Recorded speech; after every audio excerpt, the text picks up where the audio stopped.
Chapter 3. Coercive control becomes a locked door to Bollywood's dark charm.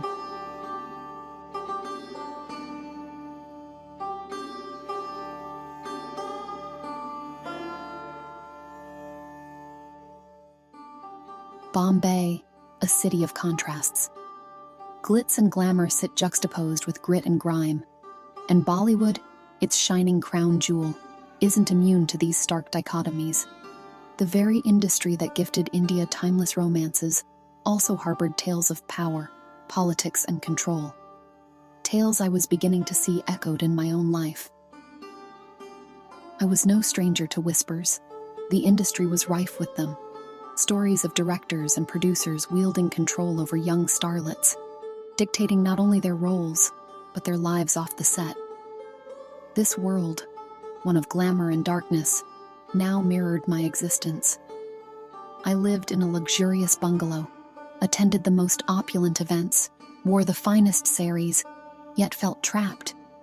Neil's control was no longer subtle. It was glaringly, painfully evident. It started small, the not-so-innocent suggestions. Perhaps this sari is more appropriate for tonight's gathering. Or, it would be wise to avoid conversing with that journalist. Soon, these suggestions became demands. Every facet of my life, every choice I made, was scrutinized, questioned, and often overruled. Bollywood's charm, which once felt like a shared dream, now resembled its darker tales. Neil's infatuation with the industry was well known, and he fashioned our life to mimic it. With him as the director and me, his leading lady, molded and manipulated to fit a role of his choosing. One evening, while Neil was away on business, I stumbled upon a film, Guide, a tale of love, liberation, and self-realization. The protagonist, Rosie, trapped in a stifling marriage, finds her voice and breaks free. Watching her journey, I felt a kinship, a longing to rediscover the woman I once was, before Bombay, before Neil. Post the movie, a late-night rendezvous with Arjun at Leopold Cafe followed. The cafe, with its colonial architecture, resonated with stories of past lovers and furtive glances. We talked about the film, about life, freedom, and the cost of love. Arjun, his face a play of shadows under the dim lights, said, "Annie, sometimes the cage is gilded, but it remains a cage." The weeks that followed were a whirlwind. Neil became more involved in film projects, leaving me ample time to delve deeper into Bollywood's mystique. Through clandestine meetings with industry insiders, I learnt of stories eerily similar to mine. Tales of women, held captive not by chains but by charm and coercion.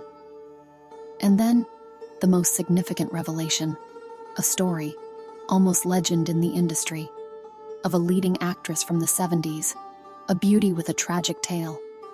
Entrapped in a toxic relationship with a powerful film mogul, she disappeared at her prime. Some said she fled the city, others whispered about a more sinister end.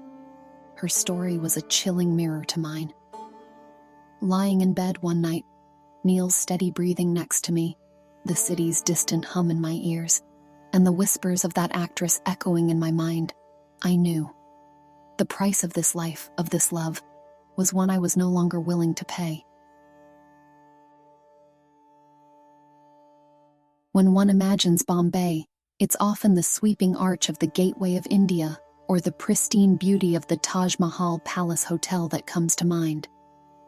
It's a city that paints a picture of perfection, but scratch the surface, and you unearth stories, secrets, and sometimes sins.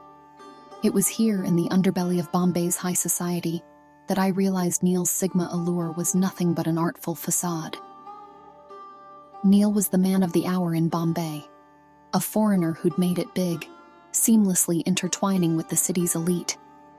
His confidence, self-sufficiency, and ability to remain detached from the chaos around him were classic Sigma traits, qualities that initially drew me to him. But beneath the surface, I was beginning to discern an unnerving reality. One night, at a lavish soiree held at the Royal Bombay Yacht Club, The mask Neil wore so impeccably began to slip. In the company of the city's influencers, amidst clinks of champagne glasses and tunes from the Beatles' latest hits playing in the backdrop, I overheard whispers of Neil's backroom dealings. The Sigma allure was just that, an allure. Beneath it lay a complex web of power and manipulation. My confidant in this revelation was none other than Arjun. He had quietly steered me to a secluded balcony overlooking the harbor. As the cool breeze played with my hair and the city lights shimmered in the distance, he revealed tales of Neil's endeavors. Behind the self-reliant, independent image was a man deeply embroiled in Bombay's power politics, using the very traits that defined a Sigma to manipulate and control. The very control I felt closing in on me. "Have you ever heard of Operation Blue Star?" Arjun asked, breaking the weight of our previous conversation. The 1984 event was a dark chapter in India's history, an act that changed Punjab and the nation forever. Neil, Arjun revealed, had certain ties, connections that benefited from the unrest. Drawing a parallel, Arjun continued, "Sometimes things aren't as straightforward as they appear. There are layers hidden beneath the facade. Just as with the operation, Neil, too, has depths you might not have fathomed." The weight of this revelation was almost suffocating. How little I truly knew of the man I'd chosen to share my life with. The mysterious Sigma traits, once endearing, now seemed sinister. The self-assuredness, a cover for his dealings. The detachment, a calculated move to keep those close to him, like me, forever at an arm's length. Returning to our palatial home that night, Neil's silhouette, illuminated by the dim table lamp, felt alien. Here was a man with tales and truths I had yet to unravel. Lying beside him, the rhythmic lull of Bombay outside, a single thought consumed me. To truly know Neil, I'd have to delve deeper, tear down the Sigma facade, and confront whatever lay beneath.